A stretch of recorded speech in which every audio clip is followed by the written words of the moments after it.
आज हम बात करेंगे इक्विपोटेंशियल सरफेस की। तो इक्विपोटेंशियल सरफेस क्या होता है, इसको कैसे समझेंगे हम। फॉर एग्जांपल मैं एक पॉजिटिव चार्ज ले रहा हूँ यहाँ पर, let this be a positive point charge और एनी चार्ज, ठीक है। सो ये एक पॉजिटिव चार्ज है यहाँ पर। तो कि इस पॉजिटिव चार्ज के अराउंड एक स्पेस होगा which we called as electric field. तो इसके इर्द गिर्द एक डेफिनेटली एक रीजन होगा जिसको हम इलेक्ट्रिक फील्ड कहते हैं, ठीक है। तो for example let we take some point P here. यहाँ पर एक पॉइंट P है, ठीक है। और ये जो पॉइंट P है, let it be at a distance of for example R from the centre of this positive charge, ठीक है। ये पॉइंट P कितना दूर है, at a distance of R, ठीक। तो इस पॉइंट P पे हमें पता है कि इस पॉइंट P पे कोई ना कोई पोटेंशियल होगा, जो हमने ऑलरेडी डिस्कस किया हुआ है। पोटेंशियल यू मीन हमें कितना वर्क करना पड़ेगा to bring a unit positive test charge from infinity to this point. तो that gives me the potential at point P। तो डेफिनेटली इस पॉइंट पे कोई पोटेंशियल होगा, ठीक है। और हमने ऑलरेडी जो पोटेंशियल की एक जो रिलेशन निकाली थी, potential due to point charge, that is V is equal to 1/4 pi epsilon naught Q divided by R। ये हमने पहले ही पढ़ा था, ठीक है। तो पोटेंशियल जो है ये depends upon the R, the distance from the source charge, ठीक है। और अगर आप R को इंक्रीज करोगे, इस डिस्टेंस को इंक्रीज करोगे, तो आपकी पॉइंट P पे जो पोटेंशियल है वो डिक्रीज हो जाएगा। This is obvious from this relation which we have already derived. अब क्या करेंगे, क्योंकि जो V है, जो पोटेंशियल है, it is a function of R, it is a function of distance. Let us take some another point Q for example, ठीक है। यहाँ पर एक पॉइंट Q लेंगे हम, और जो Q है इसकी भी जो डिस्टेंस है from the source charge, let that distance be again the same R। तो दोनों पॉइंट्स की जो डिस्टेंस मैंने ली है फ्रॉम द सोर्स चार्ज, वो मैंने सेम ली है। तो इस पॉइंट P पे जो पोटेंशियल है, मान लीजिए वो पोटेंशियल मेरा V है और V1 है, ठीक है। Potential at point P is V1।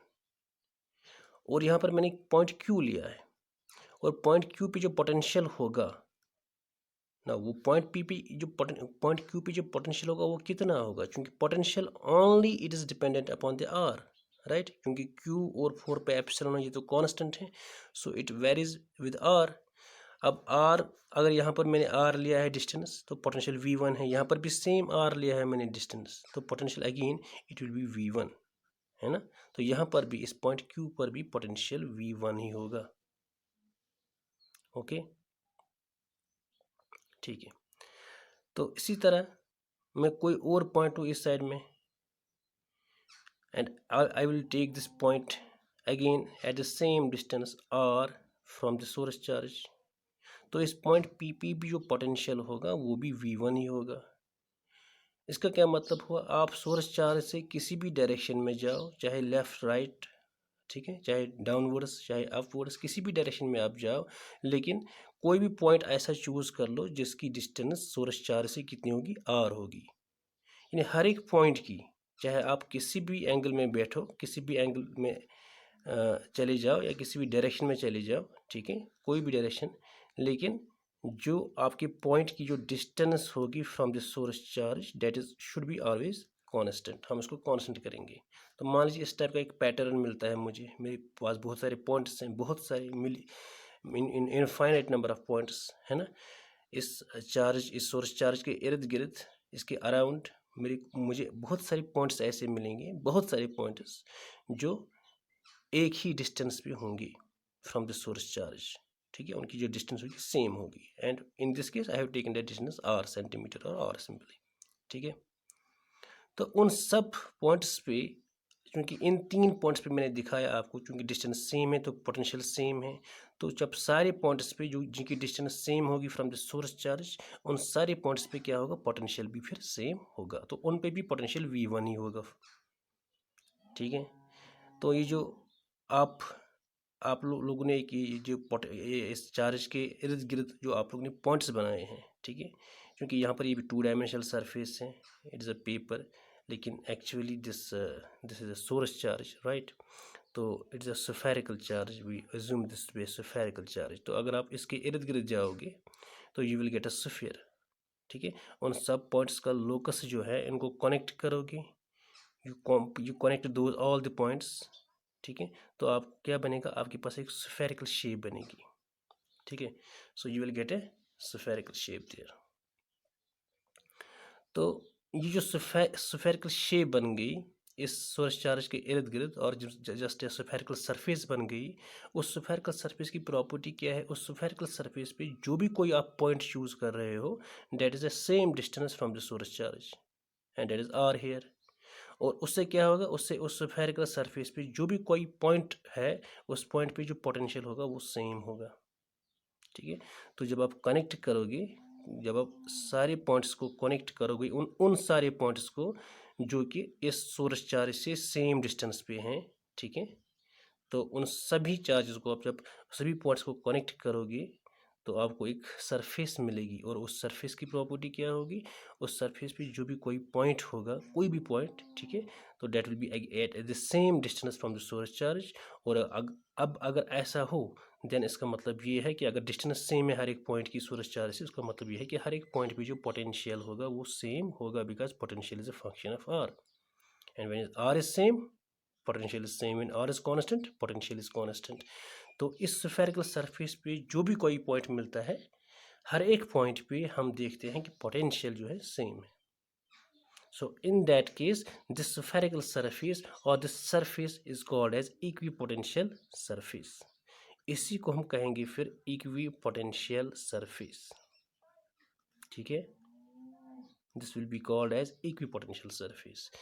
Equi means equal, potential, surface, a surface at every point of which the potential is equal, ठीक है, उसको हम इक्विपोटेंशियल सरफेस कहते हैं। अब इस पॉइंट पी को अगर आप दूर ले जाओगे, मान लो यहाँ पर ले जाओगे, ठीक है, इसका मतलब जो डिस्टेंस है वो आपने इंक्रीज कर ली। इस तरह यहाँ से इस पॉइंट को भी दूर ले जाओगे, यहाँ से इस पॉइंट को दूर ले जाओगे, again you will keep the distance same हर एक पॉइंट की। हालांकि आपकी जो डिस्टेंस है आपने इंक्रीज कर ली है, लेकिन जो नई डिस्टेंस है, हर एक पॉइंट की नई डिस्टेंस जो है आपने अगेन फिक्स कर ली है, सेम रखी है। तो again if you connect those points you will get again a different surface, right. अब आपके पास एक नई सरफेस मिलेगी, एक नई spherical surface in this case. तो वो जो नई स्फेरिकल सरफेस है that is again an equipotential surface, ठीक है, क्योंकि हर एक पॉइंट की जो distance from the source charge same है, उससे क्या होगा, हर एक पॉइंट पे पोटेंशियल सेम होगा। इस तरह you can take an another surface, है ना, जितना आप दूर दूर जाओगे you will get a different surface, different equipotential surfaces. So equipotential surface किसी चार्ज कॉन्फ़िगरेशन का एक ही नहीं होता है, there are number of equipotential surfaces, and that surface depends upon the distance, यानी वो कहाँ पर होगी, that depends upon the distance of that and of the pointers on that surface from the source charge। उस surface पे जो pointers आपने choose किए हैं उनकी distance क्या है from the source charge से, ठीक है। यहाँ की जो डिस्टेंस कम है, फिर आप डिस्टेंस इंक्रीज करोगे तो आपको नई एक सरफेस मिलेगी, फिर आप डिस्टेंस और इंक्रीज करोगे आपको एक नई एक सरफेस मिलेगी। हर एक सरफेस जो होगी इक्विपोटेंशियल ही होगी, ठीक है। और जो इक्विपोटेंशियल सरफेस है, this surface in some cases it is a real surface, it can be a real surface, और otherwise it is an imaginary surface, ठीक है। जैसे इस वाले केस में, इस वाले पॉइंट चार्ज में हमने ड्रा किए पॉइंट्स, तो इस केस में ये एक इमेजिनरी सरफेस है। लेकिन बहुत सारे केसेस ऐसे हैं हमारे पास जिनमें it is a real surface, जैसे कि डेफिनेटली एक सरफेस होती है हमारी, है ना। आप फॉर एग्जाम्पल आप स्फीयर की बात करेंगे, स्फीयर के सेंटर पे कोई चार्ज है, ठीक है, एक मेरे पास मेटलिक स्फीयर है, उसके सेंटर पे कोई चार्ज रखते हूँ 2 मिनट के लिए, तो ऐसे कह सकते हैं कि स्फीयर के हर एक पॉइंट पे जो है पोटेंशियल सेम होगा, है ना। तो इन दैट केस वो स्फीयर जो आपको मिलेगा दैट इज इक्विपोटेंशियल सरफेस। तो पहली बात, जो इक्विपोटेंशियल सरफेस है, it is a surface at the point of eight every point of which the potential is same, potential is constant, ठीक है।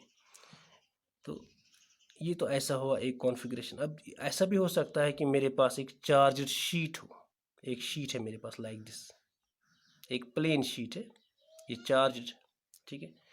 तो इस पे चार्ज मान लीजिए ऐसे पॉजिटिव चार्ज में डाल रहा हूँ, इस पॉजिटिव चार्जड शीट से अगर आप थोड़ा दूर जाओगे टुवर्ड्स द राइट साइड, तो यहाँ पर कोई पॉइंट चूज करोगे। इस पॉइंट की डिस्टेंस फ्रॉम द चार्ज मान लीजिए 12 सेंटीमीटर है, 1 सेंटीमीटर है, तो और एक पॉइंट ड्रा करोगे, उसकी डिस्टेंस भी 1 सेंटीमीटर लोगे। तो यहाँ पर आप बहुत सारे पॉइंट्स ऐसे ही ड्रा करोगे, ठीक है, जिनकी डिस्टेंस आप क्या लोगे, 1 सेंटीमीटर फ्रॉम दिस शीट। और अगर उन सब पॉइंट्स को आप कनेक्ट करोगे, उनका जो लोकस बनेगा that will be an imaginary sheet, है ना, that will also be an imaginary sheet. और उन हर एक पॉइंट्स पे चूंकि उनकी डिस्टेंस इस शीट से सेम है, तो हर एक पॉइंट पे जो पोटेंशियल होगा डेट विल बी सेम, है ना। तो मेरे पास एक नया इक्विपोटेंशियल सरफेस बन गया। इस टाइम पे ये प्लेन सरफेस है, यहाँ पर तो ये स्फेरिकल सरफेस बन रही थी, यहाँ पर ये प्लेन सरफेस है, ठीक है।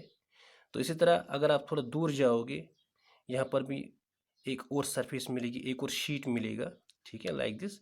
तो इस शीट पे भी आप कोई सा भी पॉइंट चूज करोगे, तो you will get the same potential on every point of the sheet, because हर एक जो पॉइंट होगा वो मेन जो हमारे पास शीट है उससे सेम डिस्टेंस पे है ना। तो ये भी एक तरीका है। So this equipotential surface is called as plane surface. ये प्लेन है, इक्विपोटेंशियल है लेकिन प्लेन सरफेस है। ये है स्फेरिकल सरफेस। स्फेरिकल इसलिए बन गई यहाँ पर क्योंकि हमारे पास जो चार्ज था, सोर्स चार्ज था, we assume that to be spherical charge, ठीक है, इसलिए स्फेरिकल सरफेस मिली हमें। और यहाँ पर हम देखते हैं कि यहाँ पर हमारे पास जो source of charge that is a plane sheet, ठीक है, तो इसलिए हमें प्लेन शीट ही मिला। जो हमारे पास इक्विपोटेंशियल सरफेस है वो भी प्लेन ही मिला, प्लेन इक्विपोटेंशियल सरफेस। इसी तरह हमारे पास कुछ ऐसा भी हो सकता है, सिलेंड्रिकल टाइप का हो सकता है, राइट। मेरे पास एक सिलेंड्रिकल टाइप का कुछ ऐसा है, तो इस पर चार्ज डाली है मैंने, तो इसकी वजह से अगर आप देखोगे आपको सिलेंड्रिकल सरफेस ही मिलेगी, ठीक है, लाइक दिस। तो shape of this equipotential surface जो है ये किस पे डिपेंड करता है, basically it depends upon the charge configuration, it depends upon the shape of the charge configuration rather, ठीक है। यहाँ पर एक सिंगल पॉइंट चार्ज था, उसकी वजह से स्फेरिकल सरफेस मिल गई। यहाँ पर शीट था, हमें प्लेन सरफेस ही मिल गई इक्विपोटेंशियल। यहाँ पर सिलेंड्रिकल शेप थी, तो यहाँ पर सिलेंड्रिकल सरफेस ही मिल गई। अब ये तो पहली बात हो गई। पहली बात हमने ये समझी कि जो इक्विपोटेंशियल सरफेस है इसकी जो शेप है वो डिपेंड करती है कॉन्फ़िगरेशन पे, चार्ज कॉन्फ़िगरेशन पे, ठीक है। मान लीजिए मेरे पास एक चार्ज ये है, ये दूसरी चार्ज है, ये तीसरी चार्ज है। तो इन केस में इन दिस केस जो हमारे पास इक्विपोटेंशियल सरफेस वो कैसा होगा, that is of like this, वो ऐसा बन जाएगा। तो ये हमारे पास इक्विपोटेंशियल इस सरफेस पे जो मैंने ड्रा की है, हर एक पॉइंट पे आप देखोगे पोटेंशियल सेम होगा, ठीक है। तो इसी तरह ये डिपेंड करता है आपकी चार्ज कॉन्फ़िगरेशन की शेप क्या है, ठीक है, ओके। अब थोड़ा और आगे जाएंगे हम। एक रैंडम सरफेस लेता हूँ मैं, मेरे पास एक रैंडम इक्विपोटेंशियल सरफेस है लाइक दिस, ठीक है, एक रैंडम इक्विपोटेंशियल सरफेस है। तो इस चूंकि ये इक्विपोटेंशियल सरफेस है, इसका मतलब ये हर एक पॉइंट पे अगर मैं पॉइंट P लूँ यहाँ पर और यहाँ पर पॉइंट Q लूँ फॉर एग्जांपल, तो दोनों पॉइंट्स पे जो पोटेंशियल सेम होगा।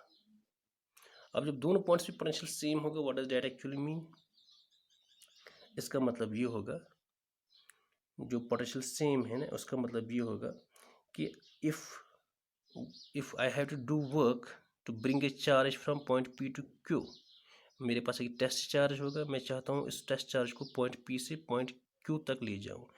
तो चूंकि पोटेंशियल सेम है ना, दोनों पे पोटेंशियल सेम है, इसका मतलब ये होगा पोटेंशियल डिफरेंस यानी Vp minus VQ that will be equal to 0।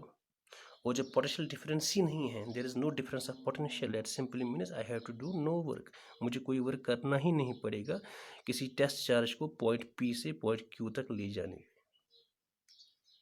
ठीक है। तो ये दूसरी बात हो गई।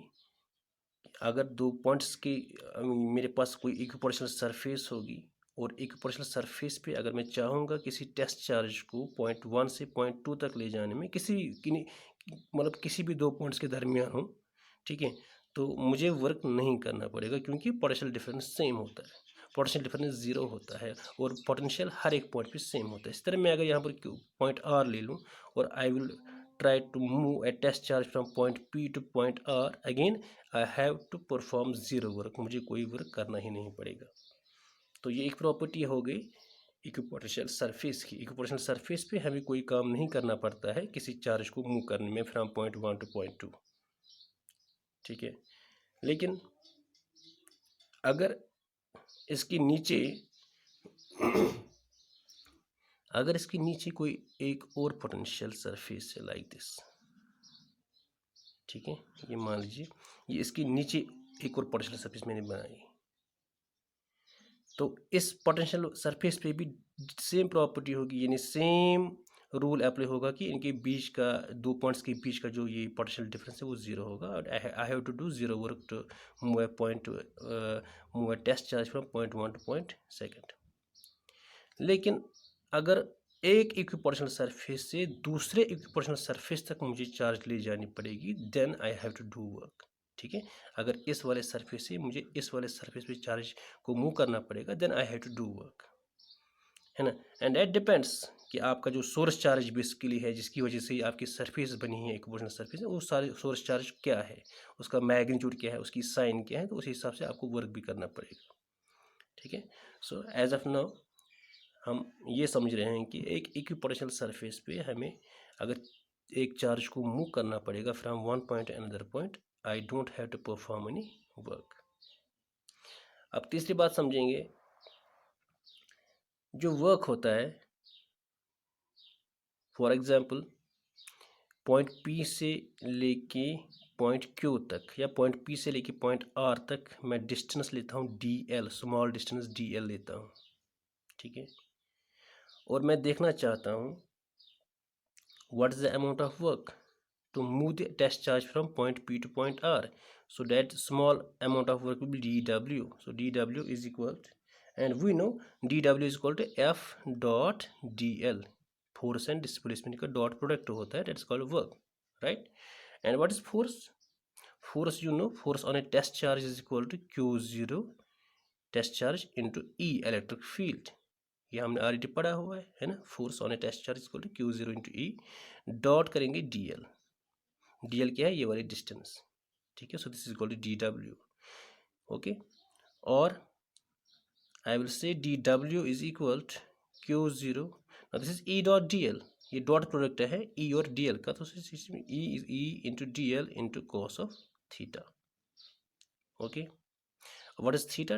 Theta is the angle between electric field and displacement length element, और length element और displacement vector की बात भी कर सकते हैं, ठीक है। सो इनके बीच का इलेक्ट्रिक फील्ड और DL के दरमियान का जो एंगल है थीटा है।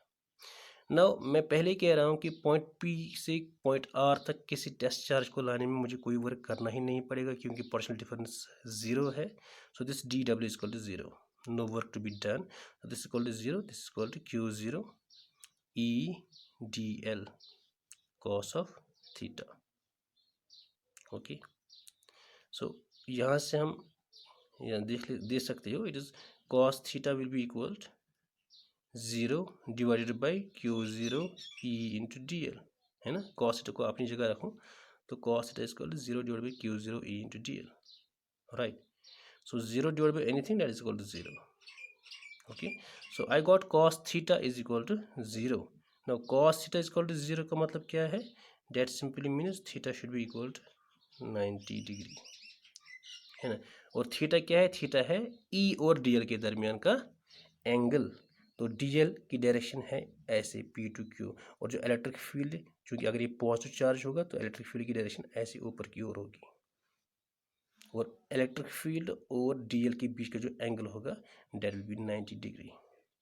तो यहाँ से हमें क्या पॉइंट सबक मिलता है, यहाँ से हमें ये समझ आता है कि जो किसी इक्विपोटेंशियल सरफेस पे जब आप इलेक्ट्रिक फील्ड की बात करोगे, the electric field must be perpendicular to the surface. और यहाँ पर चूंकि हम DL की बात कर रहे हैं तो DL is along the surface, है ना। मैंने जो DL लिया है it is along the surface, surface पे ही लिया है ना, तो इसका मतलब ये है कि E is perpendicular to DL। और we can say is always perpendicular to the surface. एक ही पोटेंशियल के हर एक पॉइंट पे अगर आप इलेक्ट्रिक फील्ड की डायरेक्शन देखोगे that must be always perpendicular to the surface और tangent to that surface at that point, है ना। तो इलेक्ट्रिक फील्ड हमेशा परपेंडिकुलर होता है। जैसे यहाँ की बात करेंगे, अगर मैं यहाँ पर ये वाला पॉइंट देखूँ तो इस पे यहाँ पर इलेक्ट्रिक फील्ड है, ये ऐसे होगा, हमारा डी एलिमेंट यहाँ पर है, तो यहाँ पर देखेंगे इलेक्ट्रिक फील्ड ऐसे होगा, परपेंडिकुलर होगा टू द सरफेस। यहाँ पर देखूँ ये मेरा एक पोटेंशियल सरफेस है, राइट, तो यहाँ पर इलेक्ट्रिक फील्ड ऐसे होगा, परपेंडिकुलर सरफेस ये है, ठीक है।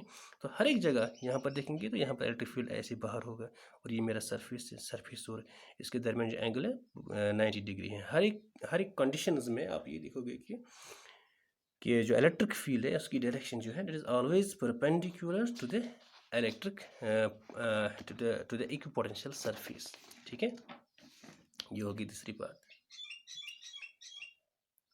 अब और एक बात है कि जो इक्विपोटेंशियल सरफेसेस होती हैं दे डोंट इंटरसेक्ट, और किसी दे नेवर इंटरसेक्ट। जैसे हमने इलेक्ट्रिक लाइन्स ऑफ फोर्स में पढ़ा था ना, electric lines of force can not intersect each other, इस तरह यहाँ पर भी हम देखते हैं कि जो हमारे पास होता है इक्विपोटेंशियल सरफेसेस होती हैं तो इंटरसेक्ट नहीं होती। फॉर एग्जांपल मेरे पास एक पॉइंट चार्ज है, इसकी वजह से मैंने ये भी देखा कि इसकी वजह से जो इक्विपोटेंशियल सरफेस होगी वो स्फेरिकल होती है, ठीक है। अब मान लीजिए 2 मिनट के लिए कोई और एक इसकी वजह से और एक सरफेस है तो कुछ ऐसी है, तो एक पॉइंट पे ये इंटरसेक्ट करती है, कुछ ऐसा है, ठीक है। तो इसका मतलब ये है कि यहाँ पर इंटरसेक्शन हो गया, इस वाले सरफेस और इस वाले सरफेस का इस पॉइंट पे क्या हुआ, इंटरसेक्शन हुआ। इसका मतलब क्या हुआ, इसका मतलब ये हुआ कि इस वाले पॉइंट पे 2 वैल्यूज ऑफ पोटेंशियल मिलेंगे, we will get 2 values of potential. क्यों? क्योंकि ये जो इक्विपोटेंशियल सरफेस है ना, it what is this, it is basically the locus of points. इन सब पॉइंट्स का एक लोकस है जिन पॉइंट्स पे पोटेंशियल सेम है। तो यहाँ पर अगर ये पोटेंशियल है तो यहाँ पर अगर ये सरफेस है इट मीन्स यहाँ पर एक पॉइंट है जिस पॉइंट पे कोई पोटेंशियल होगा, राइट। और यही वाला पॉइंट सेम इस वाले सरफेस को भी रिप्रेजेंट करता है। इसका मतलब इस वाले सरफेस पे पोटेंशियल होगा, एक पोटेंशियल होगा वो इस पॉइंट पे होगा, और जो इस वाले सरफेस की वजह से जो पोटेंशियल होगा वो भी इसी पॉइंट पे होगा। तो इसी पॉइंट पे 2 सरफेसेस मिलेंगे या 2 पोटेंशियल्स मिलेंगे because of the 2 surfaces, and which is not possible. यहाँ पर आप V1 एंड V2 मिलेगा आपको, लेकिन विच इज़ नॉट पॉसिबल कि एक ही पॉइंट पे आपको 2 वैल्यूज ऑफ पोटेंशियल मिलेंगी, ऐसा पॉसिबल नहीं है, ठीक है। In that sense we say that the equipotential surfaces never intersected and never intersect with each other, ठीक है। तो फाइनली इक्विपोटेंशियल सरफेस क्या समझा हमने, what is an equipotential surface. तो थोड़ा मैं रिपीट करूंगा। इक्विपोटेंशियल सरफेस हमने पहली बात कि हर एक पॉइंट पे at every point of an equipotential surface you will see a potential is constant, at every point V is constant, same potential. Equipotential surface के हर एक पॉइंट पे आपको सेम पोटेंशियल मिलेगा, ठीक है। दूसरी बात क्या हमने समझी कि जो इक्विपोटेंशियल सरफेस होती है it can be imaginary surface in some cases और it can be a real surface, ठीक है। तीसरी बात क्या हमने समझी, तीसरी बात हमने ये समझी कि जो इक्विपोटेंशियल सरफेस होती है इस पे जो इलेक्ट्रिक फील्ड होता है it is always perpendicular to the equipotential surface, और always E is always perpendicular to the equipotential surface. Equipotential surface के किसी भी पॉइंट पे जब आप इलेक्ट्रिक फील्ड की बात करोगे that will always be perpendicular eight that point, ठीक है। और एक बात हमने क्या समझी कि 2 equipotential surfaces can never intersect each other, ठीक है। और एक बात हमने समझी कि the work done dW, the work done to move a test charge from point 1 to point 2 or from one point to another point on an equipotential surface is 0. I don't have to perform any work if I want to move a test charge from point 1 to point 2, है ना, from some point 1 to some point 2 किसी equipotential surface पे मैं test charge को move करना चाहूँगा तो उसके लिए मुझे कोई वर्क करना नहीं पड़ेगा, ठीक है, क्यों? क्योंकि दो पॉइंट्स के दरमियान हमेशा किसी भी पॉइंट्स के दरमियान का अगर आप पोटेंशियल देखोगे, अगर आप V A minus V B देखोगे टू पॉइंट्स के दरमियान, that will be equal to 0। और हमेशा हर एक पॉइंट के बीच में जो पोटेंशियल होता है, डेट इज ऑलवेज कॉन्स्टेंट। ठीक है, तो दिस इज ऑल। और एक बात यहाँ पर हमने समझी कि जो शेप होता है, shape of an equipotential surface, ठीक है, it depends upon the configuration, charge configuration पे डिपेंड करता है। ठीक है, आपका कॉन्फ़िगरेशन कैसा होगा, चार्ज कॉन्फ़िगरेशन कैसा होगा, तो उस हिसाब से आपका शेप भी बनेगा। ठीक, सो this is all about the equipotential surfaces. Thank you.